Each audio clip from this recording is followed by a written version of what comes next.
हम गीता मल्लिक अहाँ सबके प्रणाम करै छी। हम आइ एकटा अहाँ सबके महेशवाणी गीत सुनाबै छी, सुनियो। सुनकर वीडियो के लाइक कमेंट करब, चैनल के सब्सक्राइब सेहो कऽ देब।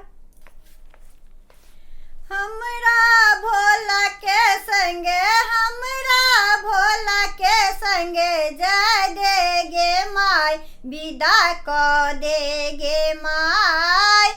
हमरा भोला के संगे, हमरा भोला के संगे जाय दे गे माय, विदा कऽ दे गे माय।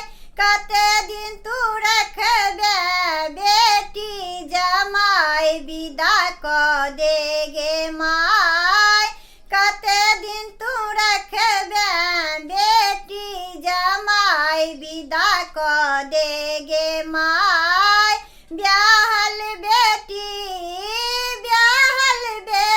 सबके लागै बलाय, विदा कऽ दे गे माय। हमरा भोला के संगे, हमरा भोला के संगे जाय दे गे माय, विदा कऽ दे गे माय। जे किछु भारी दऽ तू देबे पकाय, जे किछु भारी दऽ तू देबे पकाय। रास्ते में भंगिया, रास्ते में भंगिया देतै बिलाय, विदा कऽ दे गे माय। हमरा भोला के संगे, हमरा भोला के संगे जाय दे गे माय, विदा कऽ दे गे माय। जे किछु मांग चांग अंता त्रिपुरारी, जे किछु मांग चांग अंता त्रिपुरारी।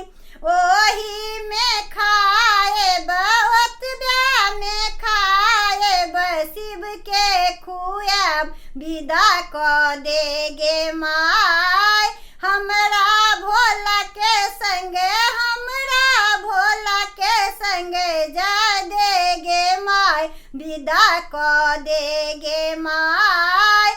कते दिन तू रखबे बेटी जमाय, विदा कऽ दे गे माय।